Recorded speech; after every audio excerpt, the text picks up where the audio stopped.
নোয়াখালীর চাটখিল উপজেলার শাহপুর ইউনিয়নের সোমপাড়ায় সমতা ক্লাবের উদ্যোগে বন্যা কবলিত অসহায় মানুষের মাঝে ত্রাণ সামগ্রী বিতরণ করা হয়েছে।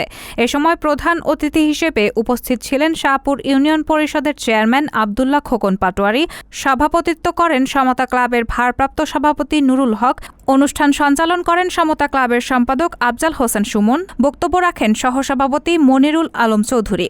এছাড়া অনুষ্ঠানে উপস্থিত ছিলেন সাবেক সভাপতি আলহাজ মনির আহমেদ, সহসভাপতি শাহজামাল, আজীবন সদস্য নূর কবির পাটোয়ারি, ফিরোজ আলম বাবলু, দিদার হোসেন কাঞ্চন সহ বিভিন্ন গণ্যমান্য ব্যক্তিবর্গ। এ সময় বক্তারা জানায়, প্রতিষ্ঠার পর থেকে সমাজ কল্যাণ মন্ত্রণালয় সমাজসেবা অধিদপ্তরের নিবন্ধনকৃত সমতা ক্লাবের উদ্যোগে দরিদ্র মানুষের পাশে দাঁড়ানো, কন্যা দায়গ্রস্ত পিতাকে সহযোগিতা, দরিদ্র ও মেধাবী শিক্ষার্থীদের সহযোগিতা, 1987, 1988, 1998, 2004-এর বন্যার্ত মানুষের পাশে দাঁড়ানো, রাস্তাঘাট মেরামত, ব্রিজের গোড়ায় মাটি ভরাট, চক্ষু শিবিরের আয়োজন, ফ্রি চিকিৎসা সেবার আয়োজন, বিনোদনের জন্য খেলাধুলার আয়োজন, পবিত্র রমজান মাসে ইফতার মাহফিল, ক্লাবের অসুস্থ সদস্যদের খোঁজ খবর, চিকিৎসা খাতে সহযোগিতা, মৃত সদস্যদের জন্য শোকসভা সহ আরও বিভিন্ন কর্মকাণ্ডে সমতা ক্লাবের সহযোগিতা রয়েছে।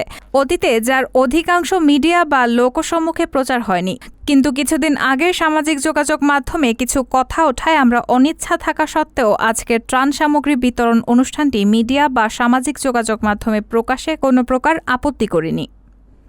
সমতা ক্লাব সমাজসেবা করে যাচ্ছে, ভবিষ্যতেও এভাবে মানুষের পাশে থাকবে বলে বক্তারা অভিমত প্রকাশ করেন। রেহানা মুন, সবার কথা।